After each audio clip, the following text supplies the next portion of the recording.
The physicians say that some people have a genetic tendency because of the illnesses that our parents have had to be more prone to have those illnesses. Well, you ever read these forms that say, have your parents ever had heart disease? Well, here's a big waking hypnosis suggestion, isn't it? Well, if your parent has heart disease, well, you're going to be you better watch and get tested a lot. Well, that's possible. But if there is a genetic connection, then maybe there's a genetic connection to cancer. Maybe, I don't know. This is things we'll have to explore. Maybe there's a genetic connection to memory. Maybe past life memory simply comes from the genetic past life cell in our genetic makeup. These are things we need to study and understand more. Psychosomatic.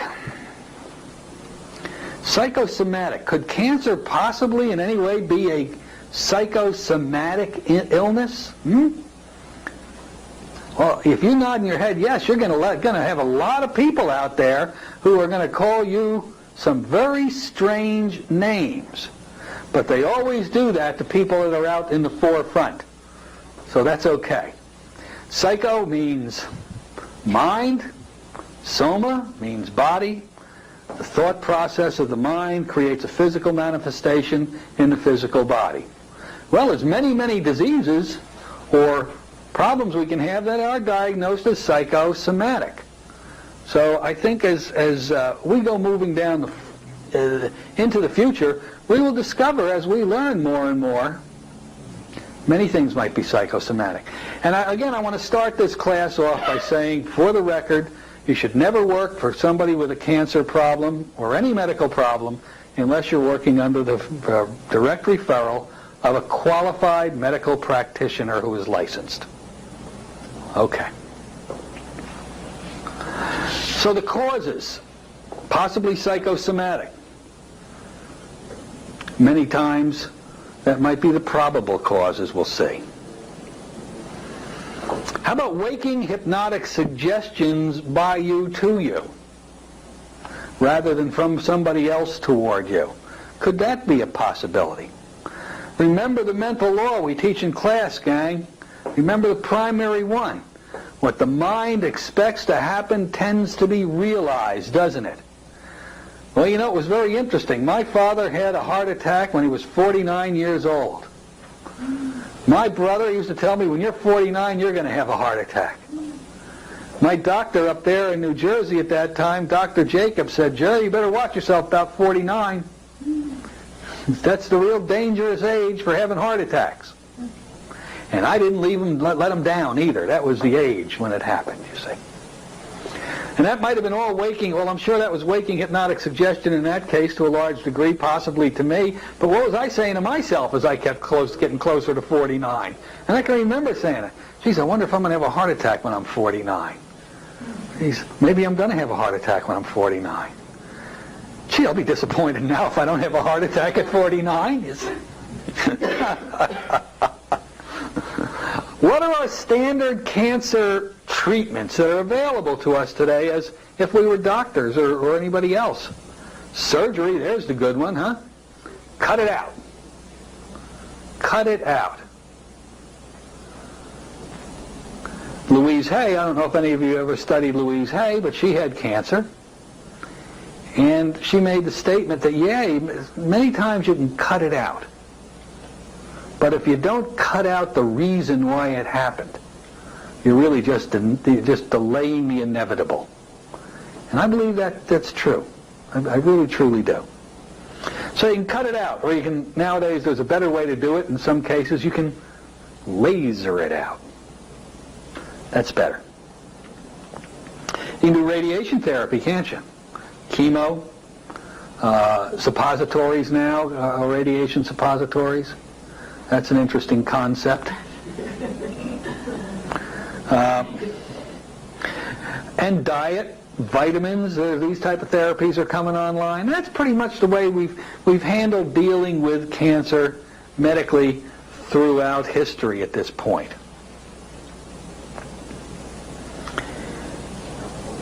Just to diverse a little bit with hypnosis and cancer, to show you the the enormous, how fear can hurt you so bad. Absolute fear. One of my first instructors, many years ago, and I'm not going to date myself, but it was back in the 60s, was a fella from New Hampshire by the name of Vic Carnella. And I was a poor waif of kind of a kid back then, and he took me under his wing, started giving me a couple hours of hypnosis training, and we got to be pretty good friends. Anyway, we were very close over the years. When I was teaching class down in Fort Lauderdale in the wintertime, Vic would always make an excuse to come on down and visit with us, which was fine by me. And I'd have him come to class and show my students some of the things that he could do. Anyway, his wife calls up one day and she says, "Jerry, I got bad news. Vic has lung cancer. Would you work with him?" I said, "Absolutely. Get down here right. When can you be here?" She said, "Tomorrow." I said, "Fine. Get on the flight. Let's get going." He came down. That night, we're all sitting in my living room.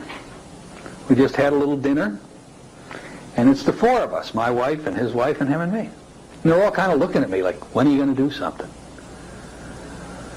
Finally, I said, "Vic, come on, let's go back in the bedroom and let's go to work."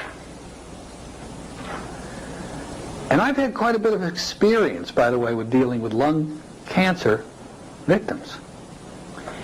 Anyway, I laid him out on the bed, got him all snuggled in, nice and comfy. I know he loved the Elman induction. We both did. We used to do it to each other all the time. I said, "Okay, Vic, take a nice long breath, fill up your lungs, exhale, close your eyes down, and let yourself relax." And his eyes kept popping open. I said, "This doesn't make any sense. He's closed his eyes for me many times before." So I said, "Let's do it again. Long, deep breath, fill up your lungs, exhale, and close your eyes down." And it was. I did it a third time. And I started to say, "What's going on? I've done this induction with you many times before, and you're with me." And then I started to say something else, and it hit me like a lightning bolt. I said, "You never went into hypnosis those times, did you?" And he said, "No." I said, "And you're scared to death of it, aren't you?" He said, "Yes." Now here's a man that was in the work for about 20 years. And himself was never really in hypnosis. And he was more frightened for some reason about hypnosis than he was about that cancer that was destroying his lungs. So I said, "Vic, you know, if you don't allow this, there's nothing that I can do for you." He goes, "I know." He says, "I can't do it." A month later, he was dead. That was the end of it. But sometimes people would rather. The fear of death is not as powerful as the fear of hypnosis. And that is a strange lesson that I learned back then when I was working with him. And, you know, you find that even, you're going to find it with your people, and every once in a while it's going to happen. You know, fear of loss of control. Well, to me, death seems like the maximum loss of control. Of course, I don't have any idea what happens next, but whatever. Some cancers have what we call a spontaneous remission, don't they? For no apparent reason whatsoever, they go away. It disappears. It's not a cure, certainly not called that. It's called a spontaneous remission. Again, it's amazing when these things happen. Sometimes they happen for reasons, though. Reasons that I believe are causal effects. If people talk to other people about, well, you know, we can have a spontaneous remission sometimes. These are waking hypnotic suggestions, and if the people hold on to this belief system, by God, they can let that mature and grow and compound inside their mind, and is the possibility that waking hypnosis brings on spontaneous remission. I don't know. I'm not walking away from it.